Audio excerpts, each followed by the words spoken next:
Selamat malam semuanya. Kita ketemu lagi di hari ke-16. Di hari ke-16.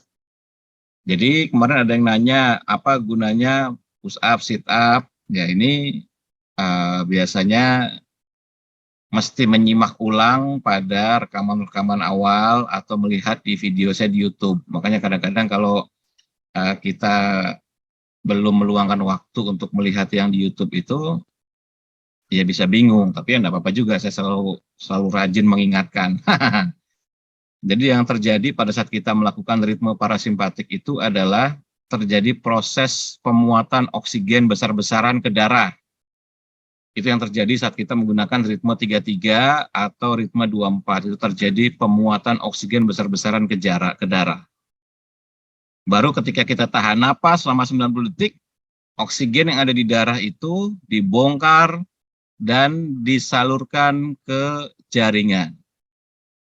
Sehingga jaringannya menjadi kaya sekali akan oksigen.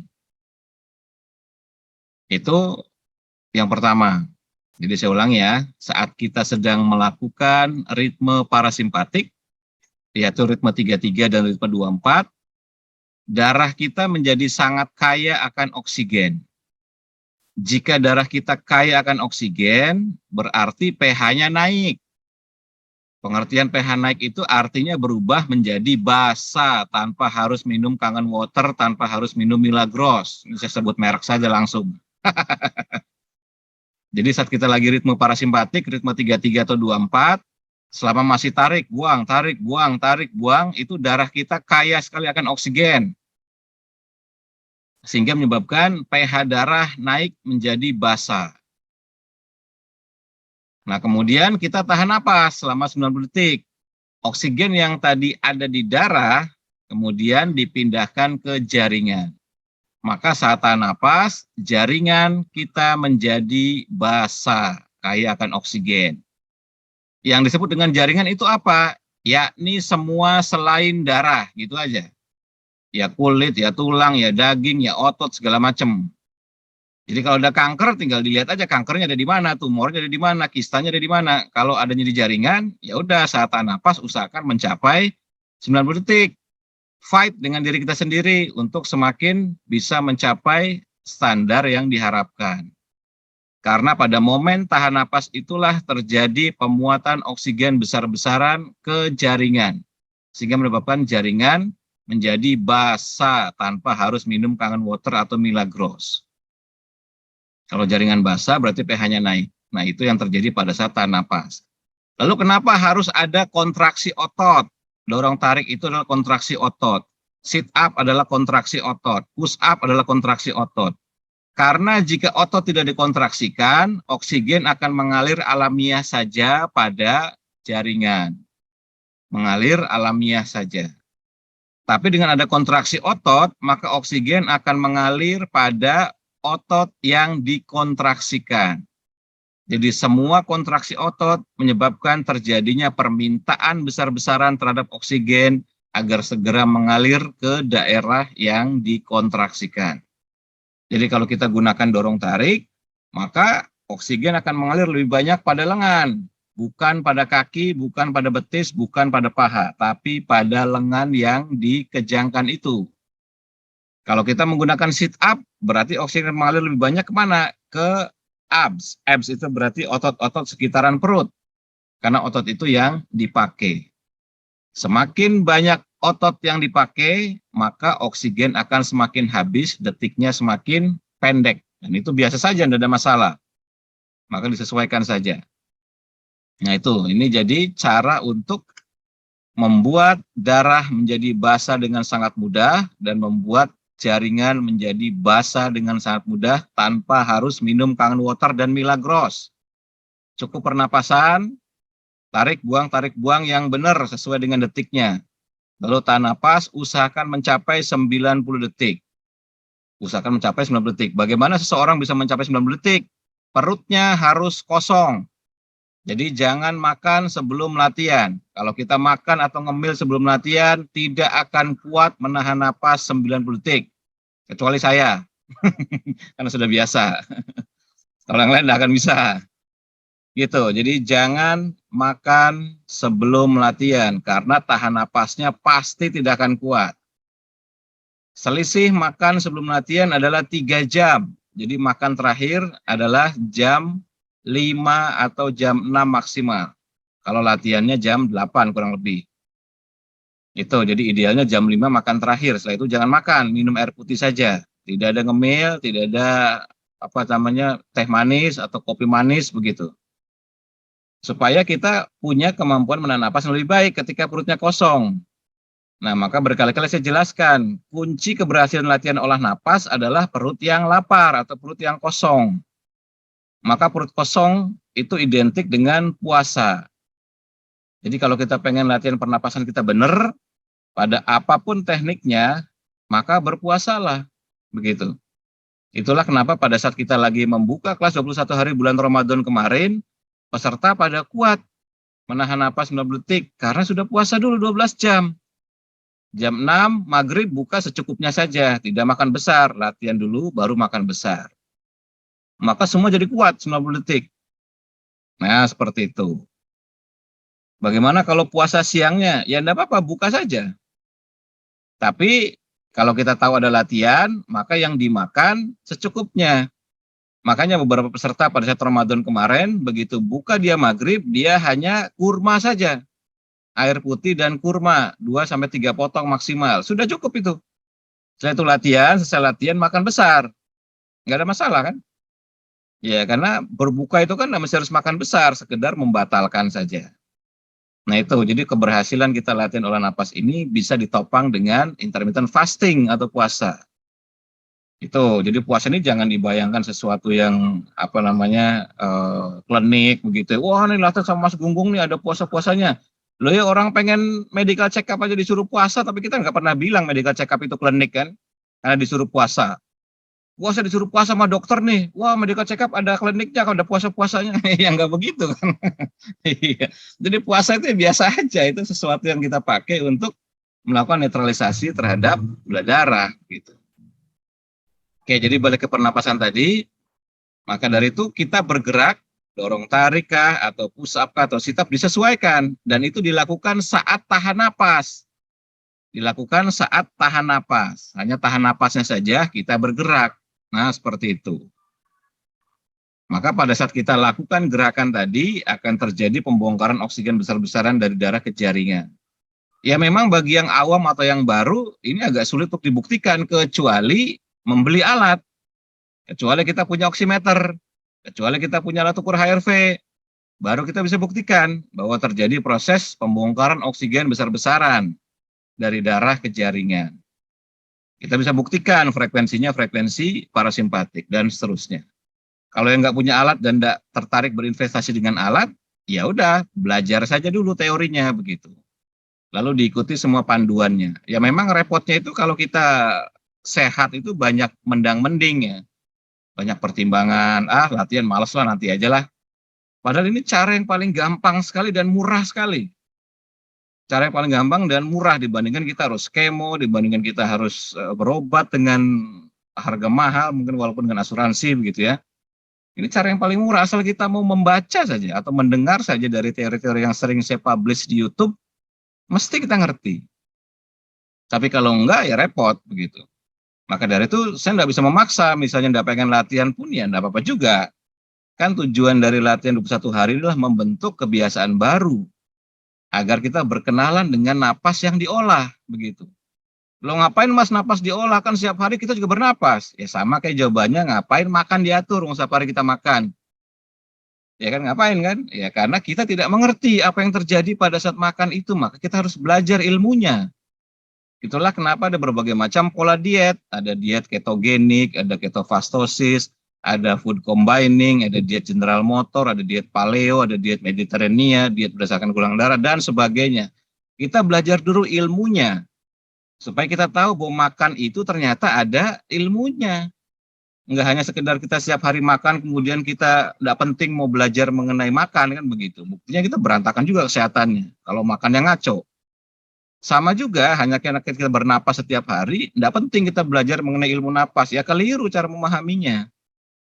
Karena kerusakan pada metabolisme mengakibatkan perubahan pada napas. Jika napas bisa diperbaiki pola-polanya, ritme-ritmenya, maka metabolisme ikut membaik.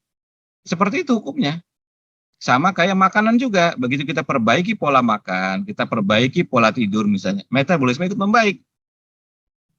Jadi semua saling berkaitan, maka belajarlah pengetahuan-pengetahuan ini. Seperti itu. Kalau enggak, ya enggak apa-apa, hidup adalah pilihan. Kita memilih jalan yang diyakini saja. Nah, maka saya dengan segala riset selama ini, selama belasan tahun, memberitahu ini ada cara seperti ini. Kalau tertarik, ayo belajar. Enggak tertarik, ya cari sendiri solusinya, kan begitu gampang. Kalau bisa, kalau enggak, ya enggak apa-apa, kita menikmati hidup saja. Mudah-mudahan sehat selalu. Gitu aja. Karena jangan lupa, semakin tua, semakin degeneratif. Kalau kita tidak mau belajar ilmu-ilmu pengetahuan mengenai makanan, mengenai napas, mengenai pola tidur, mengenai aktivitas fisik seperti olahraga dan sebagainya, ya nggak apa-apa juga, tapi cari duit yang banyak, punya tabungan yang gede, karena begitu nanti sakit, keluar duitnya akan banyak, atau beli asuransi yang baik. Artinya ada kos yang dikeluarkan untuk membayar asuransi setiap bulannya, sampai nanti kita kapan entah kita akan diuji dengan sakit yang berat. Itu aja pilihannya. Nah, makanya berkali-kali saya ingatkan, ada orang-orang dikaruniai kesadaran untuk mau belajar, dan belajar itu ya harus dengan semua ikhtiar yang diperlukan. Mau untuk membaca, mau untuk mendengar, mau untuk latihan, mau apa saja, sesuaikan dengan seberapa besar gairahnya untuk belajar. Dan ada orang-orang dikaruniai dengan bekerja keras, rezeki yang banyak misalnya begitu. Ya enggak apa-apa juga. Itu kan hanya masalah kita memilih jalan yang mana saja. Nah, maka selalu diingatkan seperti itu supaya ya kita kumpulkan pengetahuan sebanyak-banyaknya. Karena kelak nanti pengetahuan itu akan menjaga kita. Kalau kita mengerti mengenai konsep intermittent fasting atau puasa, apa yang terjadi di dalamnya, maka kita bisa terbantukan kalau misalnya ada apa-apa. Seperti kayak contoh sebelum saya berangkat ke Makassar itu, saya keracunan tuh. Saya kena keracunan sesuatu. Kemudian saya bawa puasa 23 jam. Jadi sejak hari Kamis itu saya bawa puasa 23 jam sampai saya nyampe ke Bandara Hasanuddin. Dan saya baru makan jam kurang lebih setengah 7 malam lah. Itu sekitar 23 jam setengah saya baru makan. Ya badan langsung enak, karena saya ngerti apa yang terjadi pada saat 8 jam kita nggak makan, 12 jam kita nggak makan, 16 jam kita nggak makan, 20 jam kita. Saya ngerti apa yang terjadi di badan pada saat itu. Jadi ketika saya ada problem, misalnya saya keracunan makanan, saya sampai diare 2, 3 kali, 4, 5 kali begitu, saya ngerti bagaimana cara untuk netralisasi lagi lewat puasa. Itu baru dari sisi puasa. Dan saya paralelkan dengan pernapasan, karena saya ngerti apa yang terjadi kalau saya tarik 5, buang 5. Kalau saya tarik 3, buang 3. Tarik 2, buang 4. Saya ngerti apa yang terjadi di badan. Saya ngerti kalau saya tahan napas sekian detik, yang terjadi adalah begini, begini, begini. Nah, dari ilmu-ilmu pengetahuan itulah kemudian saya tertolong begitu, tanpa harus minum obat sedikit pun. Jadi nyampe sana selesai, pulih, besoknya bisa berinteraksi lagi dengan teman-teman, seperti biasa. Nah, pengetahuan-pengetahuan itu akan menolong kita. Maka ilmu yang banyak, pengetahuan-pengetahuan bermanfaat itu akan membantu suatu hari nanti. Asal kita mau belajar, mau meluangkan waktu untuk mempelajari, tidak menganggap remeh atau sepele. Tapi kalau kita menganggap remeh atau sepele, ya enggak apa-apa, kerja aja yang banyak, kerja aja yang keras gitu kan. Kumpulin duit yang banyak atau beli asuransi yang banyak. Itu pilihan kan. Nah itu, makanya ini kemudian ya terselamatkan. Kalau enggak mungkin harus minum obat ini segala macam. Pulang dari Makassar juga saya intermittent fasting. Saya makan hanya sedikit saja dan minum lebih banyak. Nah, karena saya tahu. Makanya dulu pada sesi puasa ada di YouTube saya jelaskan berapa jam merubah apa. Sekian jam merubah apa, sekian belas jam merubah apa. Lapar Mas, iya namanya puasa pasti lapar gitu. Nah disitulah kita belajar untuk controlling, self controlling. Gitu. Kita begitu masuk fase di atas 18 jam itu mesti kuat. Mesti kuat. Di bawah itu sama kayak es lah. Latihan es itu kan 1 menit pertama kan waduh rasanya kayak apa. Tapi begitu udah lewat 1-2 menit ya biasa aja kan. Puasa juga begitu. Karena begitu metabolismenya switch dari glukosa ke keton, kita bertenaga lagi dan keton itu lebih bersih. Setelah itu kita makan lagi, switch lagi, ya enggak masalah. Badan manusia memang bisa beradaptasi dengan berbagai macam fuel gitu. Nah, itu yang kita harus pahami. Nah, maka pengetahuan-pengetahuan yang saya share di YouTube itu coba dilihat lagi. Cari, oh Mas Gunggung tadi bilang mengenai puasa. Oh, saya browsing di YouTube, lalu saya cari pengetahuan mengenai puasa. Lalu di screenshot mengenai 8 jam merubah apa, 10 jam merubah apa, 12 jam merubah apa, 20 jam merubah apa. Screenshot lalu di print, pasang di kamar atau taruh di handphone. Diingat-ingat. Karena itu ilmu pengetahuan yang sudah saya summary atau saya ringkas dari berbagai macam jurnal. Kalau kita baca sendiri jurnalnya kan capek. Maka saya bantu ringkaskan. Saya neliti sekian banyak jurnal, kemudian saya bantu ringkaskan kalau misalnya sekian jam ini merubah ini, sekian jam merubah itu. Ini kan gampang sekali, tinggal terima matang saja kan. Nah, kalau yang seperti itu saja kita sulit untuk memahami bahwa ini adalah pengetahuan bermanfaat, ya enggak apa-apa juga, berarti kita harus nyari sendiri kan gitu. Mudah-mudahan ketemu solusinya. Kalau enggak, ya enggak apa-apa juga, hidup adalah pilihan. Saya sering bilang seperti itu, hidup adalah pilihan. Kita datang malam ini setiap malam untuk latihan, kita digerakkan hatinya untuk latihan. Artinya frekuensinya itu masih sama begitu. Bagaimana kalau misalnya ada problem kita tidak bisa hadir, kita belajar manage waktu. Maka lakukan sebelum tidur, atau sorenya, atau siangnya, atau paginya. Kalau kita tahu persis kita tidak bisa hadir jam 8 malamnya. Jadi kita yang memilih untuk berada pada situasi atau rasa yang mana. Maka di instruksi seringkali saya ingatkan begitu, seperti itu. Kita belajar untuk memilih untuk berada pada situasi atau rasa yang mana, kan begitu. Maka saya tidak bisa memaksa. Kalau misalnya nggak pengen hadir, nggak pengen latihan, ya badan-badan kita masing-masing kan. Kalau saya pribadi dengan pengetahuan-pengetahuan ini sangat bermanfaat buat diri sendiri, keluarga, dan orang-orang yang kita sayangi. Jadi ketika ada yang sakit begini, ini ritmenya pakai ini audionya yang ini. Kalau yang sakit begini, ritmenya pakai ini, audio yang ini. Dan dilatih. Kalau pengen tahu lebih dalam, pelajari teorinya. Pengen lebih terbukti, beli alat ukurnya. Masing-masing ada levelnya. Rezekinya sedang belum cukup, ya udah ikut saja yang paling murah. Nggak usah beli alat, percaya saja. Kalau misalnya kita ada rezeki lebih banyak, oh saya harus beli oximeter. Saya harus beli misalnya alat ukur HRV. Kalau misalnya ada rezekinya, kalau nggak ada jangan dipaksa. Kita melihat saja, belajar dari orang-orang yang sudah punya. Kalau ada rezeki lebih besar lagi, beli alat ukur gelombang otak, itu lebih bagus lagi. Kalau nggak ada, ya jangan memaksa, kan kira-kira begitu. Nah, masing-masing ini ada kurang lebihnya.